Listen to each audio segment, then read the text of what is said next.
विदेहराज जनक जी के यहाँ धनुष यज्ञ में भगवान श्री राम ने धनुष भंग कर दिया है और सियाजू जयमाला डाल दिए। दुंदुभियां बज रही, जय घोष हो रहा, पुष्प वर्षा हो रही। ये देखकर जो दुष्ट स्वभाव के राजा लोग थे सब मिलकर के कहा कि इन राजकुमारों को बंदी बना लो और जानकी को छीन लो। अगर जनक सहायता करते हैं तो सहायक सहित सैनिकों सहित इनको मार दो। उद्दंडता, बल विक्रम तो पहले ही खो दिया है, तुम अजगों को हिला भी नहीं पाए, उठाना और तोड़ना तो बात रहा। पर मूर्खता ऐसी होती है कि वो विचार नहीं करने देती। विवेक ऐसा होता है, विचार करता है। जो विवेकवान राजा थे उनका तुम लोगों ने विचार नहीं किया कि तुम कितने बड़े बलवान हो। अब मूर्खता पूर्ण बर्ताव कर रहे हो। अरे अपने नेत्रों का लाभ लो, श्री राम जी के इस रूप का दर्शन करके जीवन को सफल करो। पर वो कहां मानने वाले थे। वो दुष्टता दिखाते हुए कवच बांधे, ढाल तलवार धनुष बाण, कोई कोई सब अपने अस्त्र लेकर मंच पर आ गए। सदानंद जी ने इशारा किया, सखियां सिया जी को एकांत में ले गई। विश्वामित्र जी ने इशारा किया, राम लक्ष्मण जी पास आ गए। विश्वामित्र, कोलाहल मच गया। जनकपुर के नगर नारी सब की अरे बनी बनी बात विधाता ने बिगाड़ दी। अब ये राजा लोग यहां युद्ध करेंगे, बड़ा कहां सुंदर आनंद मचने वाला था और कहां ऐसा कोलाहल हो ही रहा था। ये देखा कि जैसे कोई बहुत बलवान जब चलता है तो उसकी चलने की धमक होती है। फिर ये तो भगवान के अवतार है। पृथ्वी धमक से हिल रही थी जिनकी, सब सावधान, कौन कहां से आ रहा है। तो सामने देखा गौरांग वदन है और उस पर भस्म लगी हुई, विशाल भाल पर त्रिपुंड है और विकराल स्वरूप, टेढ़ी भवें, लाल नेत्र। और सब ने परशुराम ने जो बड़े बड़े पले पले ढाल तलब कूद पड़े, मंच से भागे प्राण बचा के। भगवान परशुराम जी का आगमन हुआ। वो वस्त्र तो मुनियों के से है, वलकल की लंगोटी, मृग शर्म बंधा हुआ, पीछे 2 तोड़ीर, दाहिने हाथ पे फरसा, बाएं हाथ पर धनुष और सिंहवत चाल। ये विकराल रूप देख करके जो मुनि हृदय थे, जो शांत हृदय महात्मा जन थे, बड़े प्रसन्न हुए। कि जब वो डींगे हाँक रहे थे ना, ऐसे भागे जैसे बाज मैदान में उतरे तो एक पक्षी दूसरा नहीं दिखाई देगा। रंगमंच पर कोई नहीं। वो जो दुष्ट जन बड़े उछल रहे थे ना, सिंहासनों के पीछे छुप गए, एकदम भागने का अवसर नहीं कि दृष्टि पड़ेगी। जिनके भीष्म जी चेला हैं, द्रोणाचार्य जी चेला है, वो भगवान परशुराम अस्त्रवेत्ता दिव्यास्त्रों के स्वामी हैं। इन्हीं के तो शिष्य है द्रोणाचार्य जी, भीष्म जी। कर्ण भी शिष्यता छल करके प्राप्त किए। दिव्यास्त्र भाग के कहा जाएगा। ब्रह्मांड में किसी कोने पे जाए भगवान परशुराम का दिव्यास्त्र, उसे बख्शेगा थोड़ी। जिधर दृष्टि जाती खड़े हो जाते हैं, अपने बाबा का नाम, अपने बाप का नाम बता के साष्टांग दंडवत खड़े भाग के आए। साष्टांग दंडवत, हमारे पिता का नाम ये है, हमारा नाम ये है, ऐसा। जहां ऐसे दृष्टि की जो प्रणाम कर रहा है वो समझ गया मेरी आयु पूरी हो गई। यद्यपि वो सहज ही देख रहे, जेहि सुभाय चित वही तु जानी, सो जानई जनु आयु खुटानी। गई राजा लोग प्रणाम किए। तत्काल सदानंद ने इशारा किया, जनक जी सामने आए और प्रणाम करके जानकी जी को सखियां ले आई। जानकी जी प्रणाम किया परशुराम जी के चरणों में, देखा, आशीष दिया। इशारा किया सदानंद ने, सामने से ले जाओ इनके। आशीष दीन सखी हरसानी, निज समाज लई गई शयानी। चतुर सखिया प्रणाम करवा के विश्वामित्र जी खड़े हुए, समीप आए, गले मिले परशुराम जी के। राम लखन को इशारा किया, प्रणाम करो। प्रणाम, नेत्रों से पूछा परशुराम जी, कौन है राजकुमार। राम लखन दशरथ के ढोटा, तो दीन आशीष देखी भल जोटा। बड़ी सुंदर जोड़ी है, गौर श्याम, चिरंजीवी भव। परशुराम ने, महाराज चक्रवर्ती सम्राट महाराज दशरथ के पुत्र राम लक्ष्मण हैं, हमारी यज्ञ रक्षा के लिए आए, चिरंजीवी भव, चिरजीवी का आशीर्वाद दिया। राम जी की तरफ देखते हैं, हृदय कुछ प्रेम विवस्था में डूबता चला जा रहा है। राम ही चितई रहे थकी लोचन, रूप अपार मार मदमोचन। करोड़ों कामदेवों के अभिमान को चूर करने वाला प्रभु श्री राम का रूप है। देखकर परशुराम जी का हृदय प्रेम विवश हो रहा। फिर सावधान, दृष्टि रोषवश करते हुए कहा, जनक, एक ऐसी राजाओं की सभा है, यहां क्या हो रहा है। जनक जी हाथ जोड़ के सामने, महाराज हमारी पुत्री जानकी जी हमारे महल में विराजमान भगवान शंकर का अजगो खेल खेल में एक दिन से बाएं हाथ से उठा लिया। तब मुझे लगा कि मेरी पुत्री का वही वर होगा जिस अजगो का खंडन करेगा। तो हमने धनुष यज्ञ की रचना की और ये सब उसी स्वयंवर में आए हुए। दृष्टि घुमाई, देखा अजगो जो हमारे आराध्य देव का है वो खंडित ऐसे जमीन में पड़ा हुआ है। अत्यंत क्रोध में भर गए और कहा, तू बड़ा ज्ञानी बनता है लेकिन मैं तुझे मूर्ख कहता हूं। देवाधिदेव महादेव के इस अजगो का इस तरह अपमान, ये कोई स्वयंवर की वस्तु है? हमारे आराध्य देव के धनुष को तोड़कर ऐसे फेंक दिया गया। तू शीघ्र बता किसने धनुष तोड़ा है, नहीं तो पूरे राज्य का तेरे विनाश कर दूंगा। भगवान परशुराम, जहां तक तेरा अधिकार है सबको नष्ट कर दूंगा। अब तो सब डर गए, मंत्री राजा आई हुई सभा की बनी बात सब बिगड़ गई। कोई उत्तर दे तो कैसे दे? कोई भी ऐसा सभा में नहीं है जो भयभीत ना हो गया। विश्वामित्र जी भी चिंता में पड़ गए क्योंकि जानते रिश्तेदार तो पहले से ही है और वैसे भी ऋषि ऋषि है। सीता जी की माता जी को बड़ा दुख हुआ। उन्होंने कहा, विधाता ये क्या रचना रची है? अभी तो आनंदित हुए थे, महाराज आ गए और ये कह रहे जहां तक जनक का अधिकार वहां तक की पूरी भूमि में विनाश कर देगा। कोई इनके लिए बड़ी बात थोड़ी है। दुष्ट राजाओं को 21 बार घूम घूम कर पृथ्वी में काटा, रक्त के कुंड भर गए। ऐसा जब जमदग्नि जी को शास्त्रावा और अर्जुन के परिवार वालों ने मारा, उसी दिन प्रण कर लिया ऐसे दुष्ट राजाओं को जीवित नहीं रहने देंगे। तो सब कुछ जानता है इनके बल विक्रम को। परशुराम जी का वो भयंकर रूप और वो वचन सुनकर सिया जी भी डर गए। एक एक पलक झपकने का समय कल्पों के समान लगने लगा। जनक जी भयभीत, पूरी नगर की प्रजा भयभीत, जनक जी की पत्नी भयभीत, सिया जी भयभीत। भगवान श्री राम ने देखा तो सबको निर्भय करने वाले प्रभु उठे, सहज में उठे। ना कोई हर्ष है, ना कोई शोक है, ना कोई भय है। हाथ जोड़ा, कहा, प्रभु आप जानना चाहते हो कि धनुष किसने भंग किया? भगवान श्री राम खड़े हुए, देखा कोई बोल ही नहीं रहा, सब भयभीत हो रहे। हाथ जोड़ा और कहा, हे नाथ, भगवान शिव के धनुष का भंजन करने वाला कोई और नहीं, आपका कोई दास ही होगा। आज्ञा कीजिए, मैं आपकी सेवा में उपस्थित हूं। यह सुनकर परशुराम जी बहुत क्रोधित हो गए। उनका सेवक होगा मेरे आराध्य देव का धनुष भंग करेगा? अरे सेवक वो होता है जो स्वामी को प्रसन्न करे, सेवा के द्वारा सेवकाई करे। ये तो दुश्मन का काम किया है, वो मेरा सेवक हो सकता है? जिसने भगवान शंकर के धनुष को तोड़ा है, शास्त्रा हुआ वो अर्जुन के समान मेरा वो दुश्मन है। सामने उपस्थित हो, नहीं पूरी सभा को काट डालेंगे। सो बिलगाई बिहाई समाजा, न तुम्हारे जय है सब राजा। सब राजा लोग उसे बाहर कर दे या वो स्वयं बाहर होकर आ जाए, नहीं पूरी सभा मारी जाएगी। भगवान तो हाथ जोड़े खड़े हैं। लक्ष्मण जी उछल पड़े, विश्वामित्र जी के बगल में बैठे हुए थे, आए और कहा, महाराज एक धनुष पे इतनी गुस्सा की जाती? हमने तो सैकड़ों धनुष तोड़े बाल्यावस्था में, जहां खींचते थे टूट जाता था। कभी आप नहीं आए गुस्सा करने के लिए? इस धनुष में क्या खास बात है जो आप इतना उछल रहे, क्रोध कर रहे और सब मारे जाएंगे, सब मारे जाएंगे? बहु धनु ही तोरी लड़काई। कभी हमने नहीं देखा कि धनुष टूटा तो आप आ गए, और लेकिन आज आपको इतनी गुस्सा क्यों आ रही है? परशुराम जी ने कहा, चिरंजीवी का आशीर्वाद दिया है इसलिए मैं शांत हो रहा हूं। अरे मूर्ख बालक, तू काल के अधीन हो रहा है। साधारण धनुइयों के सामने तू भगवान शंकर के अजगों को जो विश्व में बंदित हैं, उनके धनुष को तुम उनसे जोड़ रहे हो। लक्ष्मण जी ने कहा, हे देव, मेरे तो ऐसा लगता है कि धनुष धनुष है, कोई भी धनुष हो। अब इस पुराने धनुष में रखा ही क्या था? उठाया जरा में टूट गया, इससे किसी का लाभ और हानि तो हुआ नहीं।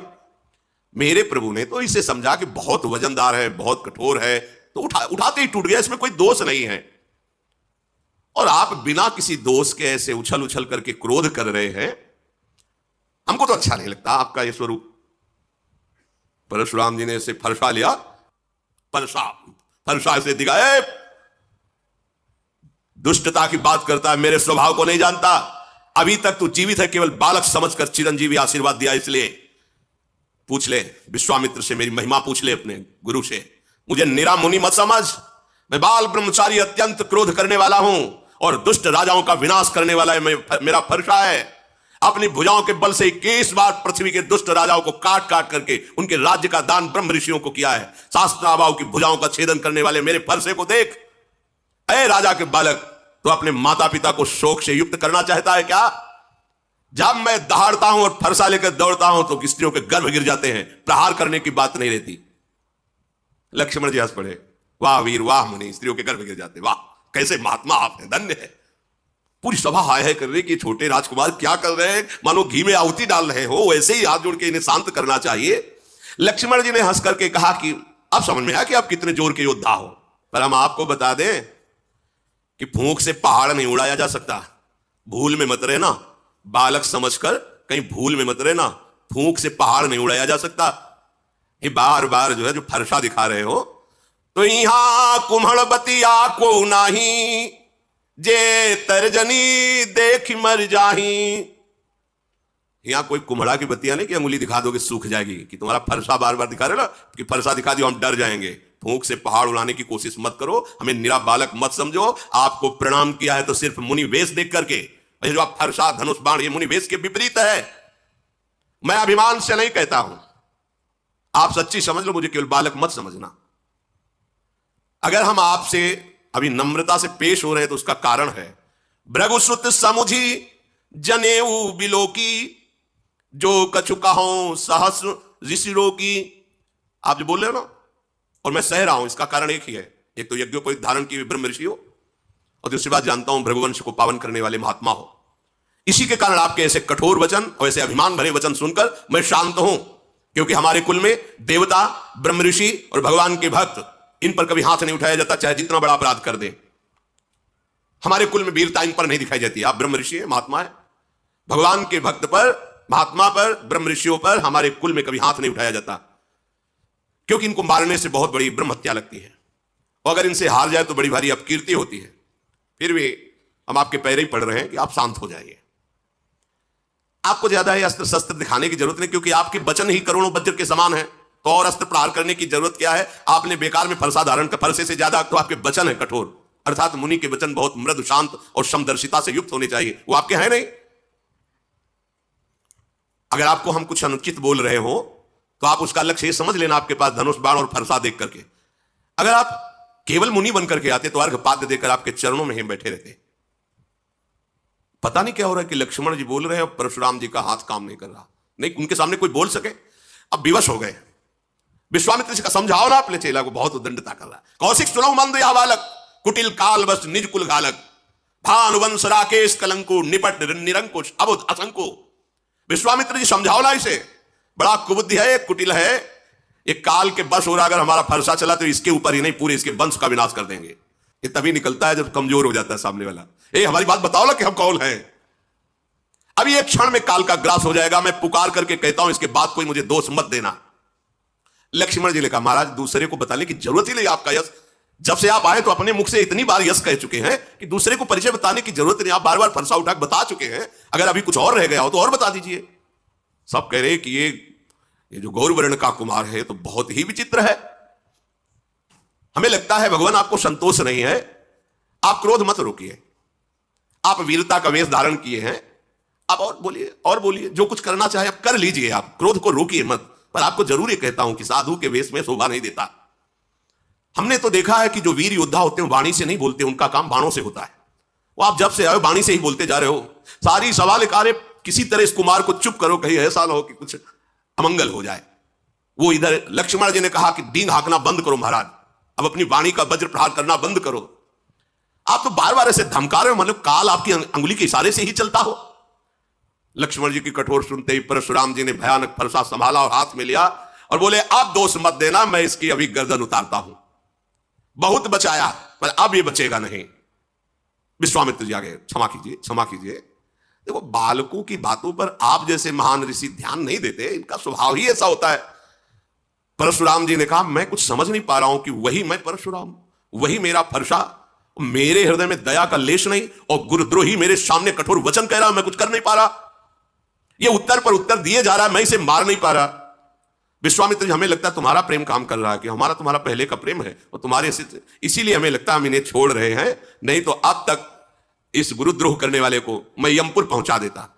विश्वामित्र जी हंस करके सोच रहे हैं कि मुनि को सब हरा ही हरा नजर आ रहा है, जैसे सावन में कोई अंधा हो जाए तो हरा ही हरा। इनको ये राजकुमार राजे कुमार नजर आ रहे हैं, अभी इनकी दिव्य दृष्टि खुली नहीं कि देख पावे कि कौन है चराचर के स्वामी सामने खड़े हैं।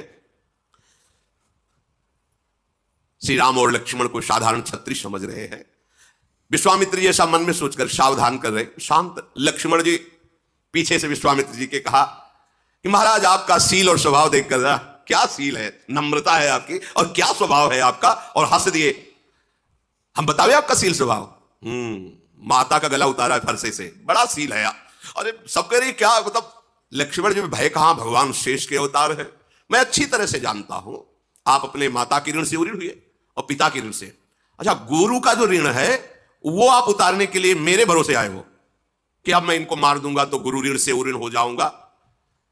अच्छा, तो ब्याज सहित बताइए आपका गुरु ऋण क्या है, मैं चुका दूं। बुलाइए किसी हिसाब करने वाले को, बताइए आपके गुरु ऋण में मैं क्या चुका दूं। सुनि कटु बचन कुठार सुधारा, हाय हाय सब सभा पुकारा। भगवान परशुराम आप तो नहीं बचेगा। और एकदम लक्ष्मण जी ने कहा फरसा मत दिखा मुझे बार बार, आपको रणधीर और वीर दूसरे मानते होंगे, ये फरसा दूसरों को दिखाओ। हमारे यहां ब्रह्म ऋषियों पर कोई बल नहीं चलता, इसीलिए मैं चुप हूं। सब सभा के लिए अनुचित है, अनुचित है, लखनलाल ऐसा मत बोलो, ये महावीर है। सब पुकार। भगवान श्री राम ने लक्ष्मण जी को नेत्र, लक्ष्मण जी चुपचाप सीधे पीछे वापस हो गए। परशुराम जी क्रोध की अग्नि बढ़ रही। भगवान श्री राम फिर शांत, नाथ शांत हो जाइए, नाथ करहु बालक पर छोहु, सूद दूध मुख करी न कोहु, जो पे प्रभु स्वभाव प्रभाव कछु जाना, तो कि बराबर करत अयाना। क्षमा क्षमा प्रभु, क्षमा कीजिए।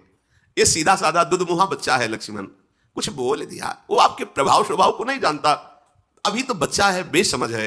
नाथ जो लरिका कछु अचगरी करही, गुरु पितुमा तु मोद मन भरही, करी कृपा शिशु सेवक जानी, तुम समशील धीर मुनि ज्ञानी। बालक है, बालकों की चपलता देखकर माता पिता गुरु नाराज नहीं होते हैं, मोद धारण करते हैं। छोटा सा बच्चा सेवक जानकर कृपा कीजिए, आप समदर्शी सुशील धीर ज्ञानी महात्मा है, प्रभु आप शांत होइए, शांत।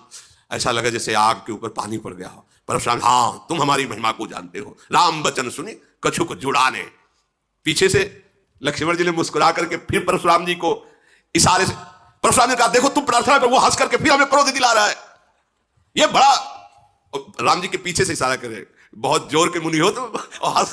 लक्ष्मण जी की हंस, और राम जी हाथ जोड़कर गंभीरता, आप महामुनि धीर हुए। और लक्ष्मण जी हंस के, हमें पता है कितने बड़े तुम वीर हो। उन्होंने कहा कि राम तोर भ्राता बड़ पापी, ये बड़ा पापी है, मुझे वहां से फिर जला रहा है, तुम इसे तो मुआ बच्चा कहते हो। अरे गौर शरीर श्याम मन माही, कालकूट मुख पय, ये दुधमुआ नहीं जहरीला है, भगवान शेष के अवतार है, दुधमुआ थोड़ी है। जहरीले ऐसे जहरीले कि उन्हीं के तेजाग्नि से संपूर्ण प्रलयाग्नि प्रकट होती है और साफ सृष्टि का लय हो जाता है। ये गोरे बदन वाला जो छोटा कुमार है, तुम इसे दुधमुआ कह रहे हो, दुधमुआ नहीं, ये बिस्मुआ है, बड़ा टेढ़ा है। तुम जैसे सील स्वभाव वाले हो ऐसा नहीं है वो। तुम्हारे पीछे देखो, हमको फिर चिढ़ा रहा है, देखो चिढ़ रहे हैं भगवान परशुराम। इतने महामुनि, और लक्ष्मण जी जाए सारे, तो वो फिर देखो बोला, गुस्सा हो रहे।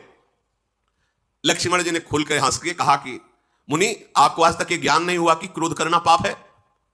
इस क्रोध के वशीभूत होकर के बड़े अनुचित हो जाते हैं कार्य, पूज्य जनों की हिंसा हो जाती है। आपको इतना ज्ञान नहीं कि आपको क्रोध नहीं करना चाहिए। वैसे तो आप मुनिराज हैं, मैं सदैव आपके दासत्व को ही स्वीकार करता हूं, ऋषियों की दासता स्वीकार करता हूं। अब तो क्रोध त्याग दीजिए। धनुष टूट गया, आप जुड़ेगा तो है नहीं, खड़े खड़े बार बार उलर रहे हो आप, तो पैर दुखने लगे होंगे। आसन पे बैठ जाओ, आपकी पैर थोड़ा विश्राम कर ले, बैठ जाइए। अगर धनुष के बिना आपको चैन न पड़े तो हमारे अयोध्या में ऐसे कारीगर हैं, हम अभी बुलाते हैं, एक क्षण में धनुष को जोड़ देंगे, कारीगरों से जुड़वा के आपको धनुष देंगे। लक्ष्मण जी जब ऐसी बातें, जनक जी थर-थर कांप रहे हैं और हाथ जोड़ के कह रहे हैं बस चुप रहिए, चुप रहिए, आप ऐसी बातें क्यों कह रहे हैं। जनकपुर के सब स्त्री पुरुष कांप रहे हैं, मन ही मन कह रहे हैं कि बना बनाया काम परशुराम जी वैसे ही क्रोधित थे, ये छोटा कुमार और आग में घी की आहुति डालता जा रहा है। लक्ष्मण जी की निर्भय वाणी सुनकर भगवान परशुराम जी का क्रोध और बढ़ रहा है, पर हृदय में कोई क्रिया नहीं हो रही। वाणी से तो बोल रहे पर हृदय एकदम शांत है, ना तो मारने की इच्छा हो रही है, एकदम हृदय शीतल, क्योंकि सामने साक्षात भगवान श्री राम विराजमान है। ये मन का मैला, शरीर का सुंदर, ऐसा लग रहा है जैसे विश्व में से भरा सोने का कलश हो। इसको भाई बस शांत कर दो परशुराम जी, सबसे इसको शांत कर दो। लक्ष्मण जी ने हंस करके कहा कि और किसी को कहने की जरूरत ही क्या है महाराज, आपका शांत वेश देखकर वैसे ही हम शांत हैं, मतलब आपका तो खुद अशांत स्वरूप हो रहा है इस समय। प्रभु श्री राम ने ऐसे देखा, अब शांत रहिए। लक्ष्मण जी सकुचा गए और विश्वामित्र जी बुलाए, लक्ष्मण जी को पास बैठाला। भगवान श्री राम हाथ जोड़े और विनय के साथ कोमल वाणी में कहा, प्रभु आप सुजान हो, बड़ा सुंदर स्वभाव आपका है, आप उस बालक की तरफ से मैं क्षमा मांगता हूं। देखो बालकों का स्वभाव जैसे बरैया होती ना, वो बैठेगी उसका स्वभाव है, और अगर वो जरा सा डंक मारेगी तो वो फूल जाता है, जलन होती। ये बच्चों का स्वभाव खेल खेल में कुछ अमंगल कर सकते हैं। जो साधुजन होते हैं, बड़े बूढ़े जन होते हैं, बच्चों पर दोष नहीं देखते हैं। आप कृपा करो, नाथ जानना चाहते हो कि धनुष भंग करने वाला अपराधी कौन है, तो अपराधी मैं आपके सामने हूं। ये धनुष भंग अपराध मेरे से हुआ है, यदि आप अपराधी जानना चाहते हो तो मैं हूं। स्वामी अब चाहे आप कृपा करो या क्रोध करो, वध करो या बंधन में डाल दो, जैसा आप समझे। मैं आपका दास हूं, आप जैसा चाहें वैसा आप हमारे साथ बर्ताव करें। मुनिराज, जिस तरह से आपका क्रोध दूर हो वो उपाय कर लो। मुनि ने कहा कि क्रोध कैसे जाए? अब भी वो विश्वामित्र जी के पास बैठा हुआ टेढ़ा ही हमारी तरफ देखा, और इनकी भी दृष्टि वही लगी लक्ष्मण जी के ऊपर। वो होता है एक बात और है, जो चिढ़ने लगे ना तो उसको लोग और चिढ़ाते हैं। जैसे तुम्हें कोई चिढ़ा, आप चिढ़ो ना तो फिर वो धीरे धीरे शांत हो जाएगा। परशुराम जी चिढ़ रहे, ऐसा स्वभाव कभी नहीं देखा गया इनका।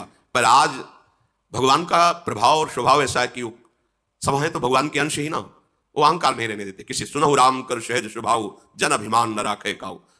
परशुराम जी की विनय राम जी कर रहे, पर राम जी पर नहीं देख रहे, लक्ष्मण जी की तरफ देख रहे। विश्वामित्र जी वहां से वो मुस्कुरा के ऐसे फिर भी देखो वहां से हमारी हंसी उड़ा रहा है और वो टेढ़ा ही देख रहा है। अब तो इसकी गर्दन पर कुठार न चलाया तो मेरा क्रोध करना व्यर्थ चला जाएगा। अरे जिस कुठार की घोर आवाज सुन करके दुष्ट राजाओं की स्त्रियों के गर्भ नष्ट हो जाते थे, उस फरसे को मैं धारण किया, फिर भी ये राजपुत्र जीवित है, मेरा हाथ क्यों नहीं चल रहा? मेरे क्रोध से तो छाती जल रही, पर मैं कुछ कर क्यों नहीं पा रहा? क्या हो रहा है मेरे को? ये विपरीत दशा कैसी, ये विपरीत स्वभाव कैसा?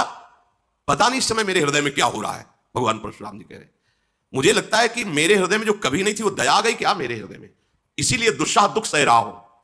लक्ष्मण जी ने वही से मुस्कुरा के कहा, सिर नवा के कि महाराज आपकी दया भी आपके स्वरूप के अनुकूल ही है। मतलब दया भी, ये दया है, हाहाकार मचा दिए, ये दया है आपकी, ऐसा मान। और आप जब बोलते हैं महाराज तो ऐसा लगता है फूल झड़ रहे हैं। महाराज जब आपकी दया में ये हालत है तो जब आप निर्दयता करते होंगे तो क्या होता होगा? दया में तो जल रहे हैं, और जब निर्दयता आएगी तो क्या होगा? अगर क्रोध आ गया तो हमें लगता है आप ही का शरीर भस्म हो जाएगा। परशुराम का देखा झलक, देखा अब हम शांत हो रहे थे, फिर इसने आग लगा दी है। अब तो पक्का ये यमराज का अतिथि बनेगा। नहीं तो एक बात है, इसको मेरी आंखों के सामने से हटा दो। पता नहीं क्या हो रहा, परशुराम जी बार बार कहते पक्का, और फिर बोले एक उपाय है जनक जी, इसको सामने से हटा दो, मेरे सामने से हटा दो। ये राजपुत्र को देखते ही मुझे गुस्सा। लक्ष्मण ने हंसकर कहा, महाराज उनको हटाने की जरूरत नहीं, ऋषियों का एक स्वभाव होता है, जिसे नहीं देखना चाहते आंख बंद कर लेते हैं। आप आंख बंद कर लीजिए, तो मान लीजिए कोई है ही नहीं। लक्ष्मण जी ने कहा, मूंदे आंख कतहु को नहीं, हटाने की जरूरत नहीं, आप अपनी आंख मूंद लीजिए। परशुराम तब राम प्रति बोले उरति क्रोध, संवसरासन तोरि सठ करसि हमार प्रबोध। क्रोध धारण करते हुए भगवान राम से कहा, तू भी उसी का भाई है ना? बार बार विनय करता है और भगवान शिव के धनुष को तोड़ा और हमें ज्ञान सिखाने चला है। तेरा भाई तेरी ही सम्मति से मुझे कटवचन बोलता है, और तू आकर छल से हाथ जोड़कर मुझे शांत करना चाहता है। आज मैं युद्ध में तुझे परास्त करूंगा, क्योंकि तेरा नाम राम है ना। अब ये राम नाम तेरा, मैं युद्ध, अय शिवद्रोही, छल त्याग कर मुझसे युद्ध कर। भगवान श्री राम से कहा, नहीं तो भाई सहित तुझे इस रंगमंच पर मार डालूंगा।